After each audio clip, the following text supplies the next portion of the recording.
세계 최고 권위의 하버드 교수가 20년간의 연구 끝에 전 세계 학계를 발칵 뒤집어 놓았습니다. 한국인에 대한 그의 폭탄 선언에 국제학술대회장은 순식간에 패닉에 빠졌다고 하는데요. 인류의 운명이 달린 마지막 생존 경쟁 속에서 한국인들에게만 발견된 특별한 DNA의 비밀. 도대체 무슨 일이 일어난 걸까요? 충격적인 이야기 지금 시작합니다. 딱 1초만요. 좋아요와 구독 꾹 부탁드립니다. 뉴욕의 웅장한 컨벤션 센터는 세계 각국에서 모인 학자들의 열기로 가득 찼습니다. 형형색색의 국가 깃발들이 입구를 장식하고 학술지와 연구 자료들이 로비에 가지런히 전시되어 있었죠. 저는 하버드 대학교 인류학과에서 문화와 생존 전략을 연구해온 니콜라스 패터슨 교수입니다. 전 세계 극한 환경과 다양한 문화를 20여 년간 연구해온 저에게 오늘의 발표는 학문적 여정의 정점이라 할 수 있었습니다. 50대 후반의 나이에도 불구하고 이 순간을 위해 준비해온 설렘과 긴장감이 공존했죠. 수많은 현장 연구와 데이터 분석, 그리고 한국 문화에 대한 깊은 탐구가 오늘의 발표로 결실을 맺게 되는 순간이었습니다. 무대 위에 서자 청중들의 기대 어린 시선이 느껴졌습니다. 서구 중심 학계에서 제가 발표할 내용은 상당한 파장을 일으킬 것이 분명했죠. 깊은 숨을 들이마시고 첫 슬라이드를 띄웠습니다. 강단에 선 제 모습이 대형 스크린에 비치는 것을 확인하며 자신감을 다졌습니다. 한국인은 세계에서 가장 강한 생존 민족이며 그들은 자기만의 길을 걸어왔습니다. 제 첫 문장에 청중들 사이에서 술렁임이 일었고 학계의 권위 있는 인사들은 의아한 표정을 감추지 못했죠. 그들의 반응은 예상했던 바였습니다. 수십 년간 서구 중심적 시각에 길들여진 그들에게 이런 주장은 도전적으로 들릴 수밖에 없었습니다. 슬라이드에는 한글 자료와 K-팝 통계, 그리고 극한 기후 데이터가 차례로 등장했습니다. 20여 년간의 연구 끝에 저는 놀라운 결론에 도달했습니다.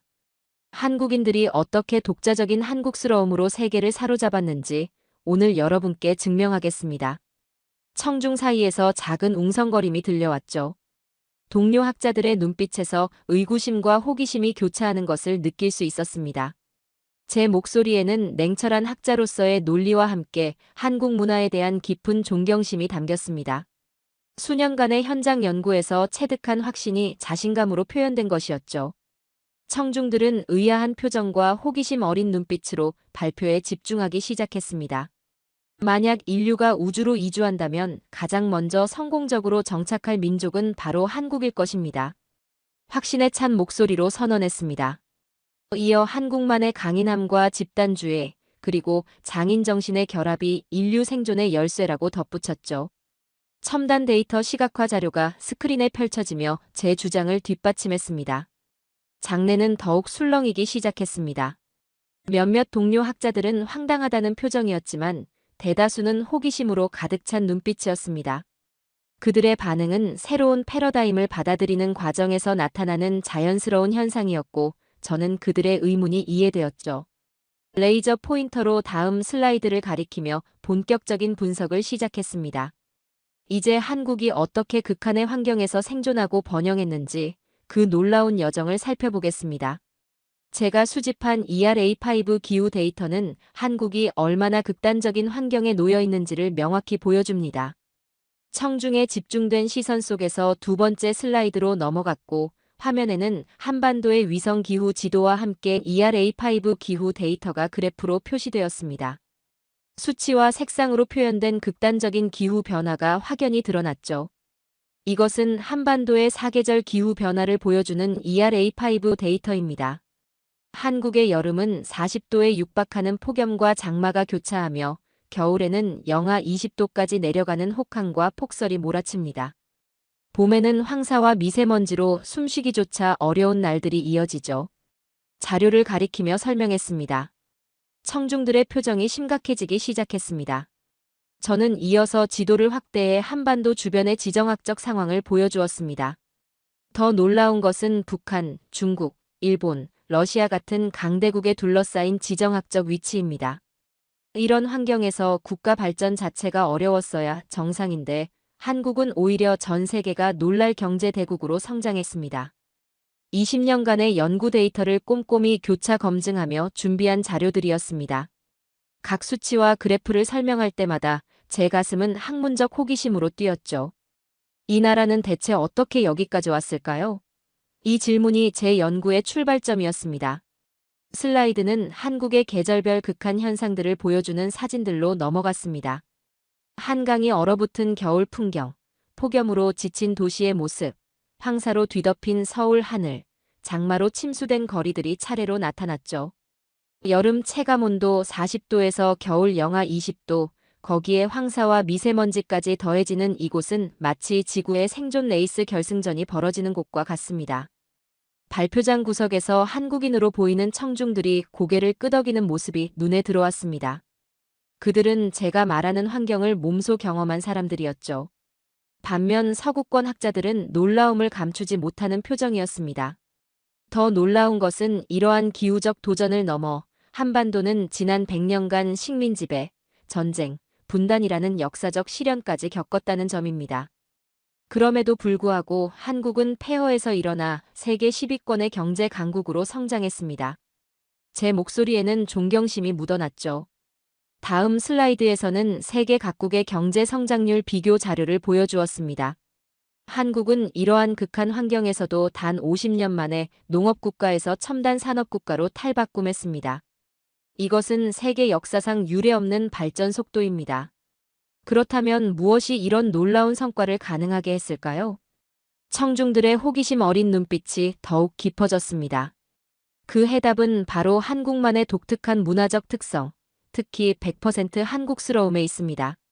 다음 슬라이드로 넘어가자 화면에는 전 세계 한류 열풍을 보여주는 통계 자료와 K-팝 공연 장면들이 나타났습니다. 청중들의 눈빛이 호기심으로 반짝였죠. 저는 갑자기 분위기를 전환하듯 기존 학계의 견해를 언급했습니다. 지금까지 서구 학계는 한류의 성공을 서양화된 아시아 문화로 해석해왔습니다. 그러나 제 연구 결과는 이와 정반대의 결론에 도달했습니다. 한류는 철저히 한국스러운 것으로 승부했기에 전 세계를 매료했다는 사실을 증명하겠습니다. 회의장 뒤쪽에서 작은 웅성거림이 들렸습니다. 저는 준비한 비교 자료를 화면에 띄웠죠. 예를 들어 일본이 초밥을 스시롤로 변형해 미국 시장에 진출했다면 한국은 김밥을 그대로 김밥으로 세계에 알렸습니다. 헐리우드식 각색 대신 우영우식 스토리와 같은 한국만의 독특한 서사를 고수했죠. 청중들 사이에서 알 수 없는 표정이 오갔습니다. 저는 K-팝 연습생들과의 인터뷰 영상을 재생했습니다. 더 놀라운 점은 한국이 이미지 마케팅이 아닌 실력으로 승부한다는 점입니다. 제가 방문한 K-팝 기획사들은 노래, 춤, 연기, 제작 모두 최고 수준이 아니면 성공할 수 없다고 말했습니다. 영상 속에서 한 기획사 직원이 말했습니다. 우리는 개인으로 뜨기보다 팀 전체가 올라가는 방식을 추구합니다. 한 명이라도 부족하면 전체가 무너진다는 생각으로 훈련합니다. 저는 영상을 멈추고 청중을 바라보았죠. 제가 K-팝 제작 현장에서 목격한 것은 놀라운 장인 정신이었습니다. 그들은 잠도 제대로 자지 않고 고품질 콘텐츠를 만들어냅니다.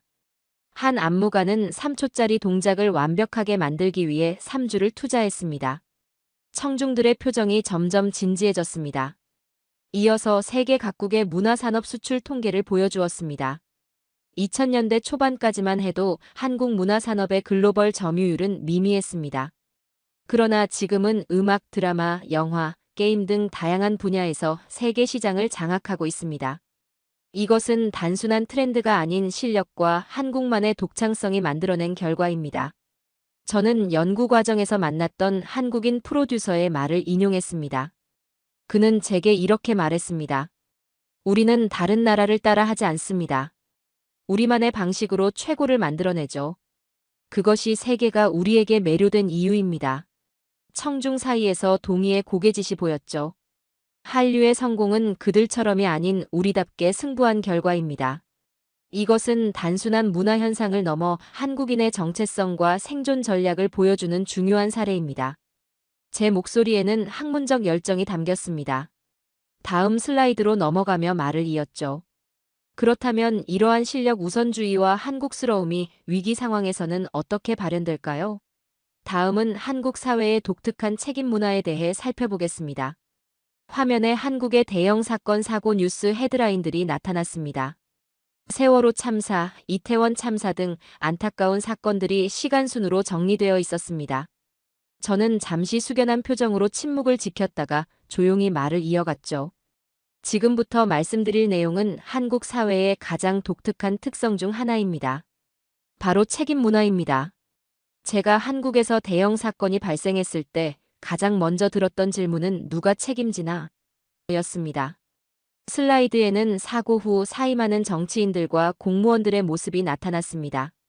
청중들은 진지한 표정으로 발표에 집중했습니다. 서구 사회에서는 이런 사건이 발생하면 주로 시스템적 문제를 먼저 찾습니다. 그러나 한국에서는 정치인, 공무원, 책임자 개인이 고개를 숙여 책임지는 모습이 먼저 요구되죠. 이것은 단순한 문화적 차이가 아닙니다. 제가 인터뷰했던 한국의 사회학자 인용 자료를 보여주었습니다. 이 책임 문화는 공동체 전체를 지키려는 본능의 표현입니다. 특정 개인이 희생해서라도 공동체의 안전과 존속을 지켜야 한다는 의식이 깊이 자리 잡고 있는 것입니다. 한국의 50대부터 70대까지 여러 세대의 시민들과 진행한 인터뷰 영상을 재생했습니다. 화면 속 한 노인이 말했습니다. 우리 때는 더 심했습니다. 사고가 터지면 꼭 장관이든 시장이든 물러나는 게 당연하다고 봤죠. 저는 영상을 잠시 멈추고 설명을 덧붙였습니다. 이런 문화는 서구에서는 찾아보기 어렵습니다. 제가 미국과 유럽에서 비슷한 사례를 연구했을 때 개인의 책임보다는 제도적 결함을 먼저 논하는 경향이 강했죠. 그러나 한국은 공동체를 위해 개인이 희생하는 것을 당연시합니다.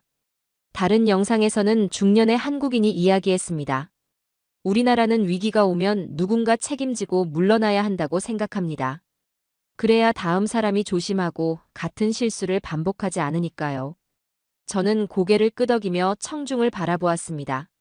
이러한 책임 문화는 서구의 관점에서 보면 때로는 과도해 보일 수 있습니다.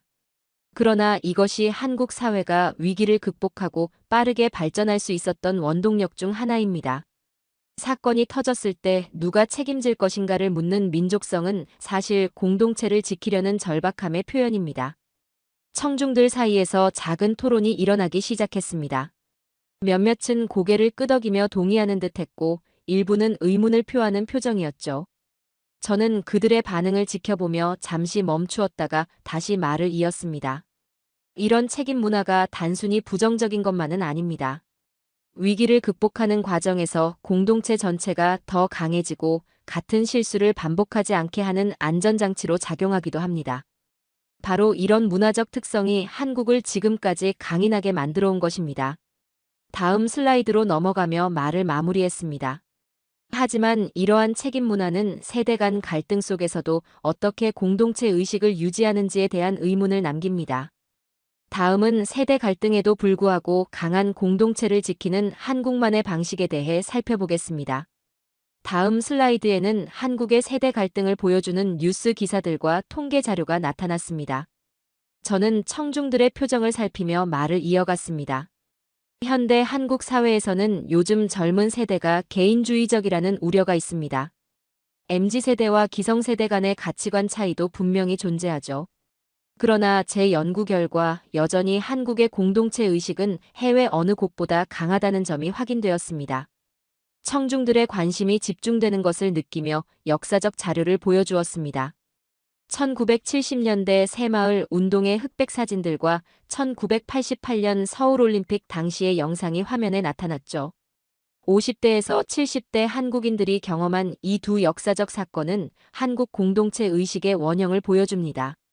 새마을 운동 당시 마을 주민들이 함께 도로를 닦고 지붕을 개량하는 사진을 가리키며 설명했습니다. 새마을 운동은 마을 단위의 협동과 개발을 통해 전국적 발전을 이끌어낸 독특한 사례입니다. 정부 주도였지만 주민들의 자발적 참여가 없었다면 불가능했던 일이었죠. 1988년 서울올림픽 자원봉사자들의 모습이 담긴 영상을 재생했습니다. 1988년 서울올림픽 당시에는 전 국민이 자원봉사와 응원에 참여했습니다. 국가적 행사에 개인이 기꺼이 자신의 시간과 노력을 바치는 모습은 강한 공동체 의식의 표현이었습니다. 이어서 제가 직접 현장 연구를 위해 한국 각지를 돌며 만났던 사람들의 이야기를 들려주었습니다. 강원도의 한 마을에서 만난 78세 노인은 새마을 운동 당시 이웃과 함께 마을 다리를 건설한 경험을 자랑스럽게 들려주었습니다. 그에게 그것은 단순한 노동이 아닌 공동체에 대한 헌신이었죠. 서울올림픽 자원봉사자였던 60대 여성의 인터뷰 자료를 보여주었습니다.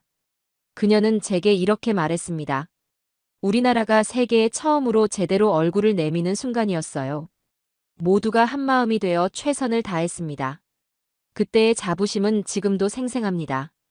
영상을 멈추고 청중을 바라보았습니다. 놀라운 점은 이러한 공동체 정신이 세대를 넘어 계승되고 있다는 사실입니다. 제가 연구 과정에서 발견한 것은 내 고장, 내 나라라는 사명감이 젊은 세대에게도 여전히 살아있다는 점이었습니다. 다음 슬라이드로 넘어가 IMF 금 모으기 운동과 2002년 월드컵 거리 응원 장면을 보여주었습니다. 1997년 IMF 외환위기 때 전 국민이 참여한 금 모으기 운동, 2002년 월드컵 당시의 대규모 거리 응원은 세대를 초월한 한국인의 단결력을 보여주는 사례들입니다. 가장 최근에는 코로나19 상황에서도 시민들의 자발적 방역 참여와 위기 극복 의지가 세계적 모범 사례가 되었죠. 청중 중 한국인으로 보이는 중년 남성이 고개를 끄덕이는 모습이 눈에 띄었습니다. 그의 표정에서 공감과 자부심이 느껴졌죠. 저는 결론을 향해 말을 이었습니다. 물론 세대 갈등은 존재하지만 한국인들은 필요한 순간에 한마음으로 뭉치는 특별한 능력을 가지고 있습니다. 이것이 바로 극한 환경과 역사적 위기를 극복해온 한국인만의 강점입니다. 이러한 공동체 의식은 현대 한국이 직면한 위기 상황에서 어떻게 발현될까요? 북한 위협, 저출산, 글로벌 경쟁 심화 속에서 한국인의 단결력은 어떻게 작용하는지 살펴보겠습니다. 다음 슬라이드에는 현대 한국이 직면한 다양한 위기 요소들이 데이터로 시각화되어 있었습니다. 북한의 핵과 미사일 위협, 세계 최저 수준의 출산율 그래프, 중국과의 경제기술 경쟁 추이 등이 차례로 나타났죠. 저는 청중들에게 진지한 표정으로 말을 이어갔습니다. 지금 보시는 것은 현대 한국이 직면한 주요 위기 요소들입니다. 북한의 지속적인 핵미사일 위협은 안보적 불안을 가중시키고 있습니다. 0.78이라는 세계 최저 수준의 출산율은 인구 절벽과 고령화라는 심각한 문제를 야기하고 있죠.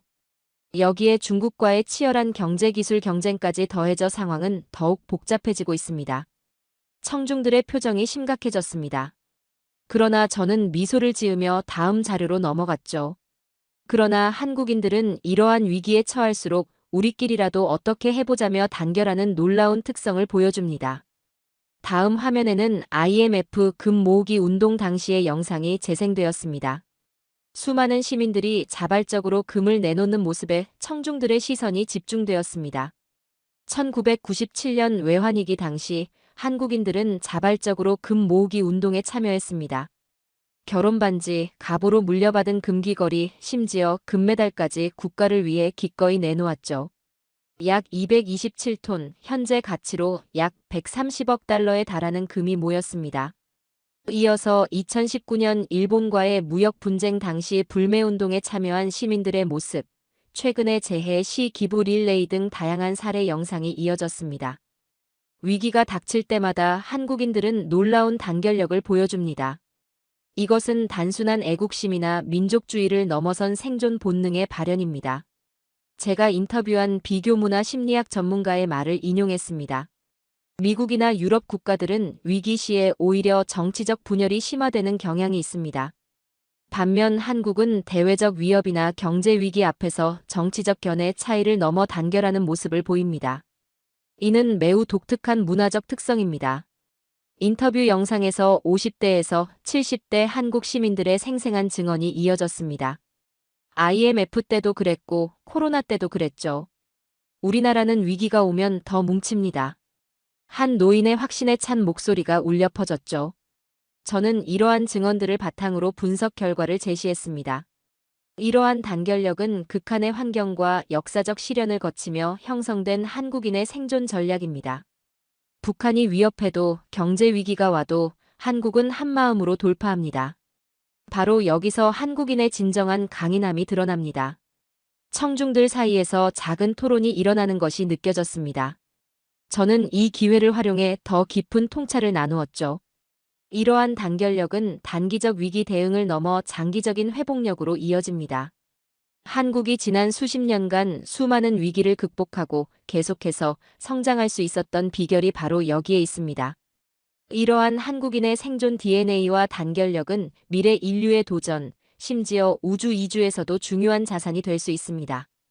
다음은 한국인의 생존 능력이 미래 우주 시대에 어떤 의미를 가질 수 있는지 살펴보겠습니다.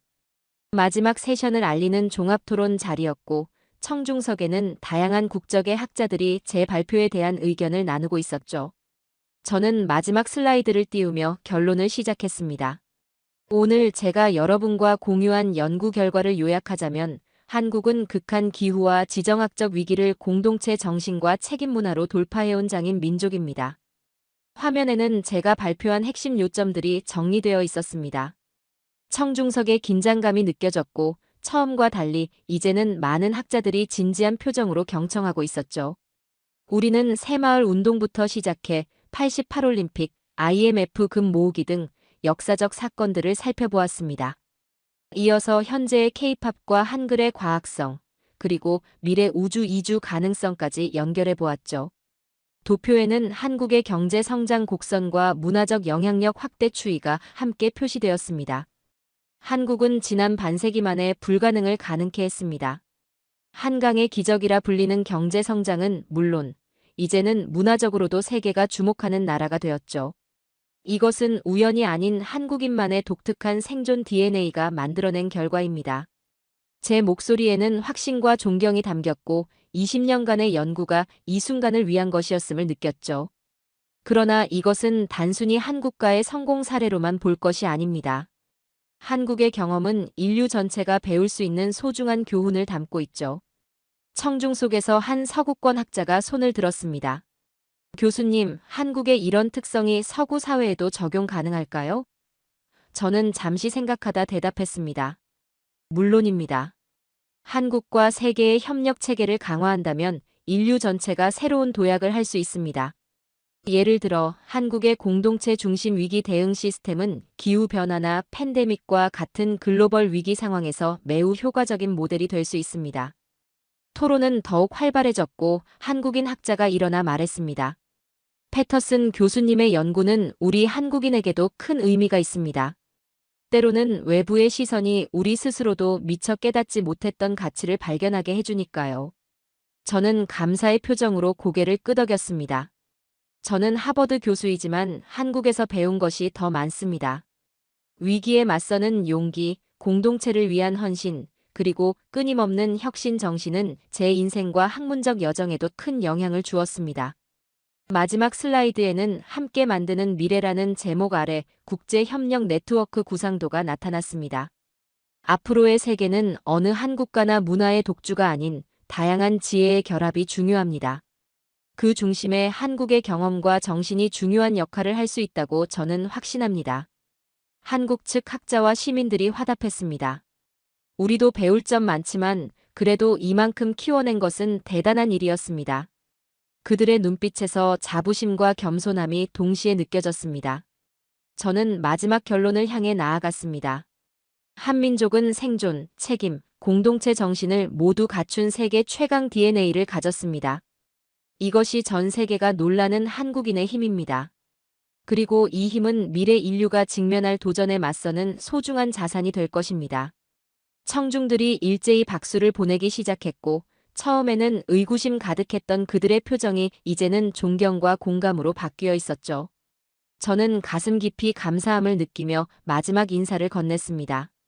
한국인들이 새마을 운동, 88올림픽, IMF 금 모으기 등을 통해 직접 증명해온 이 힘은 앞으로도 세계에 큰 영감을 줄 것입니다. 함께 배우고 함께 성장하는 미래를 위해 우리의 연구와 협력이 계속되기를 희망합니다. 자, 오늘의 이야기는 여기까지입니다. 오늘 우리는 니콜라스 패터슨 교수가 밝혀낸 한민족의 놀라운 생존 DNA에 대해 살펴보았습니다. 극한의 환경과 지정학적 위기 속에서도 100% 한국스러움을 지키며 책임지는 문화와 강한 공동체 의식으로 세계를 사로잡은 한국인의 특별한 힘을 느낄 수 있었습니다. 특히 위기일수록 단결하고 실력으로 승부하는 장인 정신은 한국인의 진정한 저력임을 다시 한번 되새기게 됩니다. 앞으로도 더 넓은 세계, 심지어 우주까지 한국인의 DNA가 이어질 그 놀라운 여정을 기대해 주세요. 오늘도 끝까지 함께 해주셔서 감사합니다. 재미있게 보셨다면 구독과 좋아요로 응원해 주세요. 다음에도 따뜻한 이야기로 찾아뵙겠습니다. 감사합니다.